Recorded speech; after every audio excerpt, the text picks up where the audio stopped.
Imagine a man so cunning, so ambitious, that he literally bought his way to absolute power and rewrote the fate of an empire. That man was Julius Caesar. From a debt-ridden noble to the dictator of Rome, Caesar used wealth, influence, and sheer audacity to seize control of one of history's greatest civilizations. But even the most powerful can't escape betrayal. How did he rise? And how did it all come crashing down in the Senate? In this episode of Money, Power, and Empire, we look into how Caesar bought Rome, and ultimately, how his enemies conspired to take it all away. By the end of this video, you'll see how Caesar's strategic use of wealth, loyalty, and cunning allowed him to dominate Rome, survive political rivals, and almost single-handedly reshape history, until betrayal and ambition caught up to him. Welcome to True History in Minutes, where we dive into the wealth, influence, and power plays that changed history and built the empires we still talk about today. If you like this type of content, consider subscribing and turning on notifications. It directly supports the growth of this channel. Julius Caesar was born into the patrician Julii family, a line that claimed noble ancestry stretching back for centuries. But wealth? That had mostly vanished. Caesar grew up in a Rome riddled with political chaos, debt, and intense social competition. He learned early on that ambition alone wasn't enough. You needed money, influence, and a whole lot of courage just to survive. Even as a teenager, Caesar knew how to read people. One story recounts him personally greeting citizens at a public ceremony, leaving a lasting impression of charm and approachability. Little did Rome know. This was the training ground for a man who would one day control the Senate itself. At just 18, Caesar married Cornelia, the daughter of a powerful politician. This was more than love. It was a calculated alliance to gain influence and protection. When the dictator Sulla demanded that Caesar divorce Cornelia, he refused, risking his own life. Caesar's boldness worked in his favor, earning him admiration and laying the foundation for a lifetime of audacious moves. Caesar's early career was marked by staggering debt, but he transformed it into a powerful tool. He borrowed huge sums of money to fund public games and political campaigns, investing in his own popularity rather than hoarding coins. Gladiators, chariot races, lavish feasts, every extravagance bought him loyalty, admiration, and most importantly, votes. Caesar's genius lay in turning spending into a strategic weapon. Elections in Rome were brutal contests. Success depended on wealth, influence, and sometimes outright bribery. Caesar mastered all three. He distributed gifts to key senators, influential citizens, and tribunes. Every alliance was carefully calculated, every favor an investment in his political capital. By 60 BCE, Caesar knew he needed a new strategy to break through the political gridlock. Enter the First Triumvirate, a secret alliance with Pompey, the celebrated general, and Crassus, Rome's wealthiest man. This was revolutionary.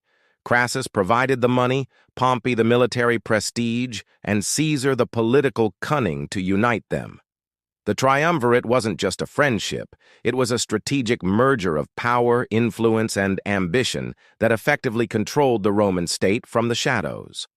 From 58 BCE to 50 BCE, Caesar led his legendary campaigns in Gaul, which not only expanded Rome's borders, but also massively expanded his own personal fortune.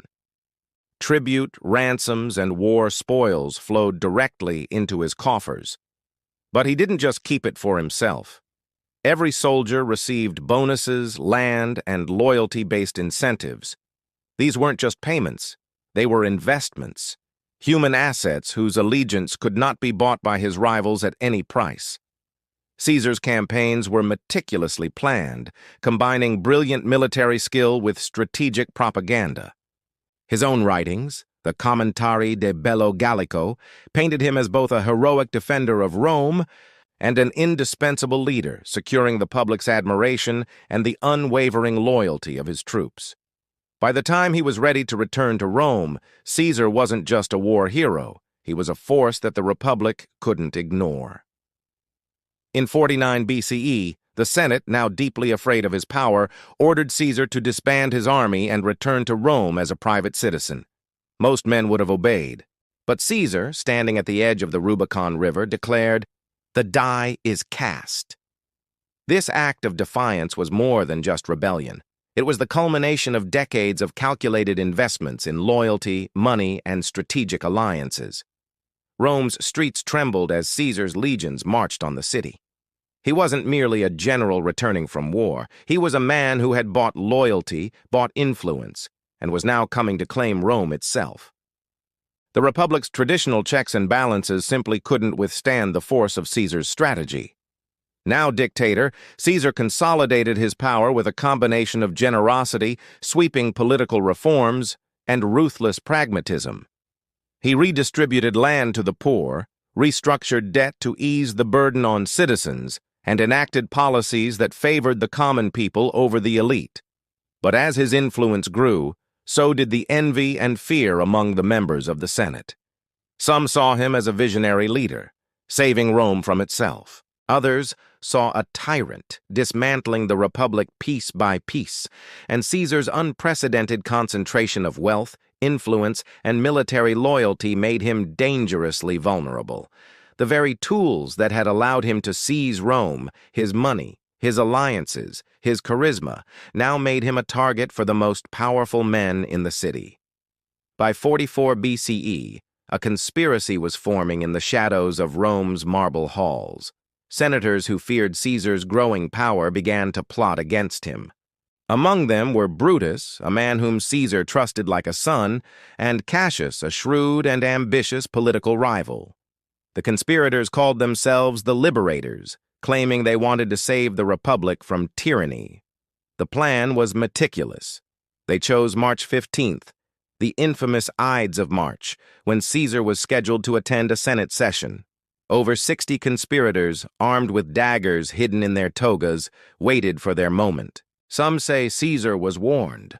There were superstitions, unsettling omens, and even a soothsayer who cautioned him to beware the Ides of March. But Caesar, confident in his own invincibility, ignored them all. On that fateful day, he arrived at the theater of Pompey. As he entered, the conspirators surrounded him. One struck first, and then dozens more followed. Caesar fought back briefly, but he was overwhelmed.